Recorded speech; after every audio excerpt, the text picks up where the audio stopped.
India आघाडीचा उद्या केंद्रीय निवडणूक आयोगाच्या कार्यालयावर धडक मोर्चा. मोर्चानंतर मल्लिकार्जुन खरगेंच्या निवासस्थानी आघाडीच्या सर्व खासदारांना स्नेहभोजनासाठी निमंत्रण.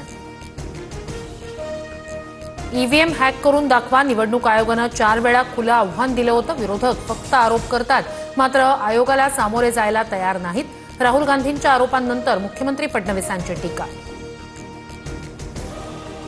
आम्ही प्रश्न निवडणूक आयोगाला विचारतोय, पण भाजप उत्तर देतं. मग निवडणूक आयोग भाजपचा विभाग असं आम्ही म्हणायचं का? रोहित पवारांचा पलटवार. विधानसभेवेळी 160 जागा जिंकून देण्याची ऑफर होती. शरद पवारांचा मोठा दावा.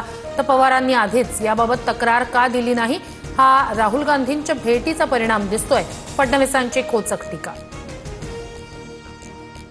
मतदान वाढवण्यासाठी पवारांप्रमाणे उद्धव ठाकरेंनाही काही लोक भेटले. ईव्हीएमच्या माध्यमातून 60 ते 65 जागा जिंकून देऊ असं सांगितलं. शरद पवारांच्या गौप्यस्फोटानंतर संजय राऊतांचा दावा. राज्यभरात उद्या ठाकरेंच्या शिवसेनेचं सरकार विरोधात जनआक्रोश आंदोलन.